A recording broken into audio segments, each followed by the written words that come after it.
let's bring it home. Let's talk about Nigeria. Okay. I would like to say you are older than Nigeria officially. Well, older than independent Nigeria. Independent Nigeria, yes. Yes. So you've seen us for 85 years. So maybe, let's say 70 plus and you've been in the nation. Someone described you, I spoke to someone and he said, one thing he loves about you is that you are truly patriotic in every sense of the word. And we live in a nation where a lot has happened over the years and a lot is happening right now. Yes. And for a generation, some even have no feeling whatsoever towards the country Nigeria. We might live in it, but it seems very distant from us and everybody's doing what they care to do because we're all our own government. From your eyes and from your benefit of hindsight, what would you say about our nation?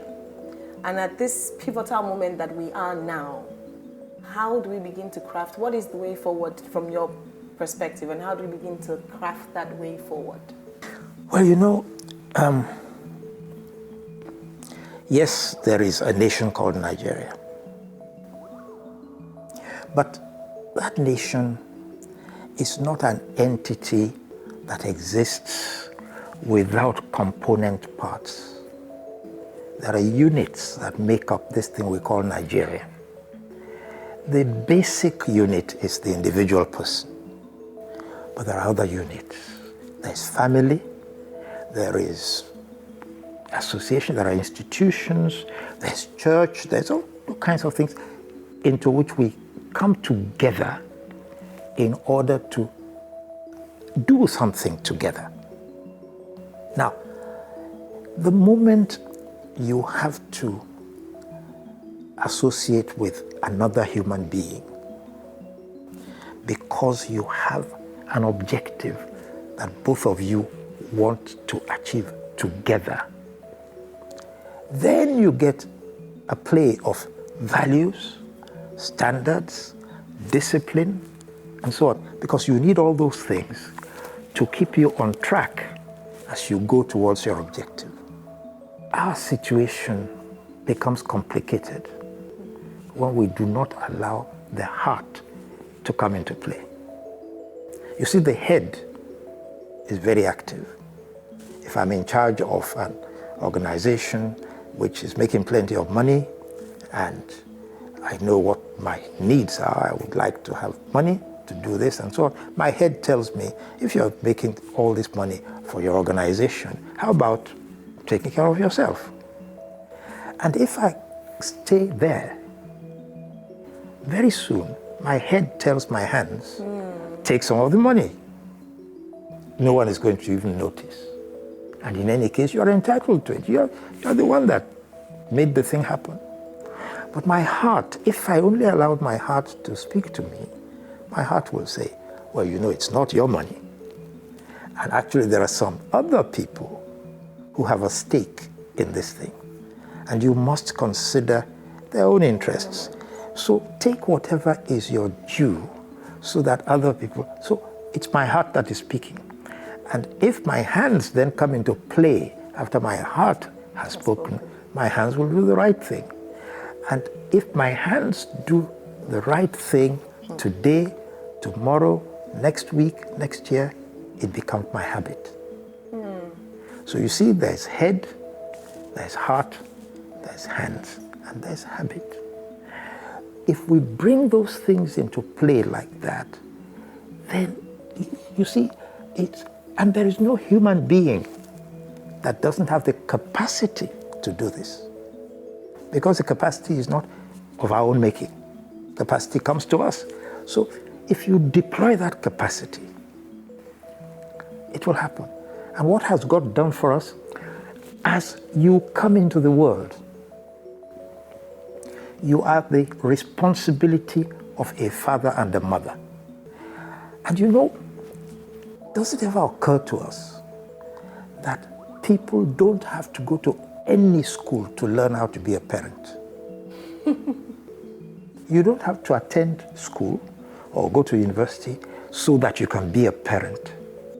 I do not know of any parent that tells his child that it is good to tell lies, it is good to steal, it is good to do evil. No, we tell them this is what is good. And those values come to us from the divine. But when the child now grows up and begins to be exposed to other influences, things happen. And so your question is Nigeria. I think that is the biggest problem that we have in Nigeria.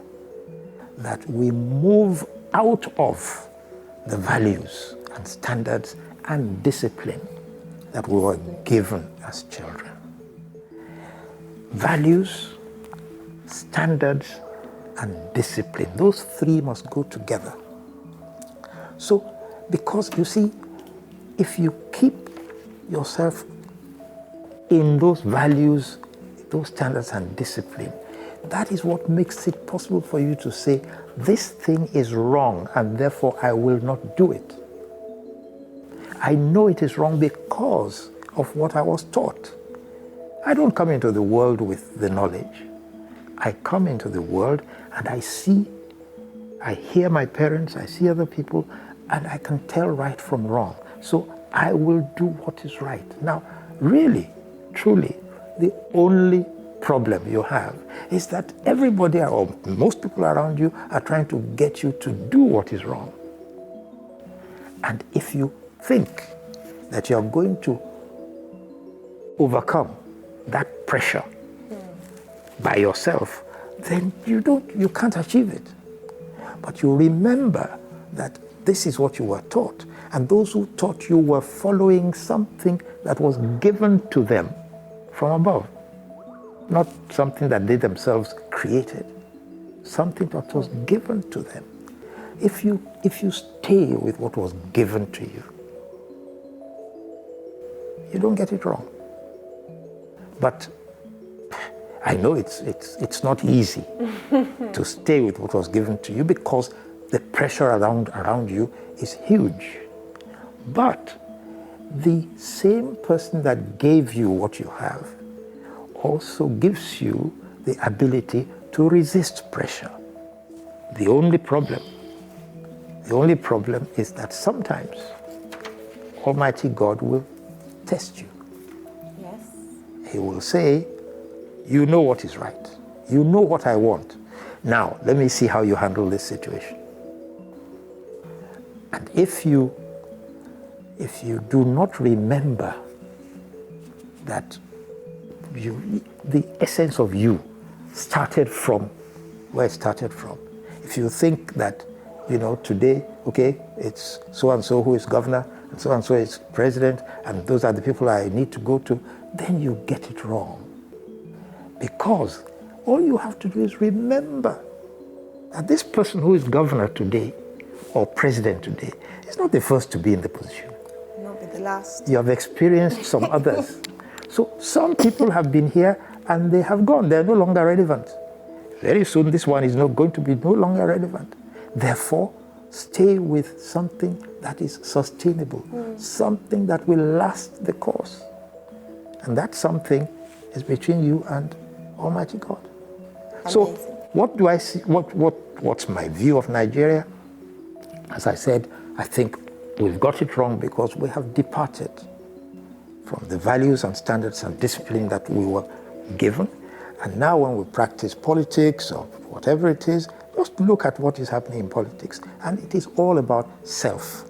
What will I get from this? What do I want? How much power will I exercise? And so on and so forth. And those things are figments of our imagination.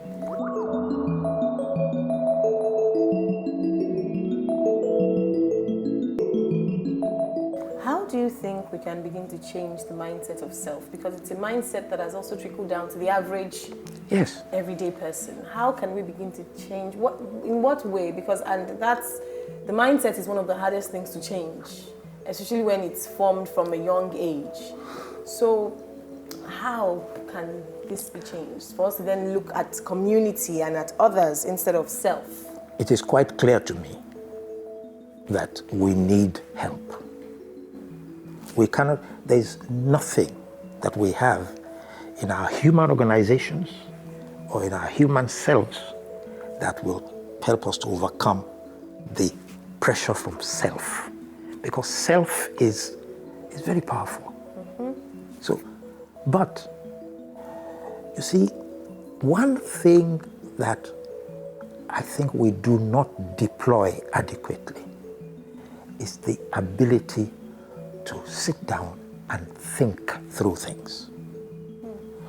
When I say think through, you may see something which, if you do this now, the immediate result is going to be that.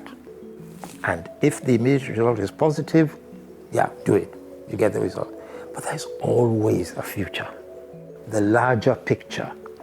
And I say to people, you know, I believe, frankly, that unless, because you talked about my patriotism, unless this country of Nigeria is doing well, my capacity for doing well will be constrained. I understand, sir. Because I cannot be a successful person if the environment in which I'm working is hostile to my success. So make Nigeria a good place to live in, and you will find that it is easier for you to live in it than if you say to yourself, well, I don't care about Nigeria, I just want this thing. Eventually, this thing you want will become unsustainable because the context will not support it. It's taken me a long time to get there, but that's what I think. Thank you, sir. And I believe that is something we all need to think about, especially like you said, we don't think long term. Yes. So we are just seeing what is right in front of us. Meanwhile, all those consequences speak. Sometimes way after you've even gone and it's speaking in the lives of others. So when you talk about patriotism, I don't think I have any choice but to be patriotic. Because I want this country to be a good place. I want this nation to be respected among, you know, nations of the world. I want the situation here to be supportive of good behavior, because it is when things are going well that anyone can have the space and the time to do well. When things are not going well, I mean, if we were really under siege or something, it'd be difficult for you to even think of ordinary things of life. Yes. So. True. Thank you, sir.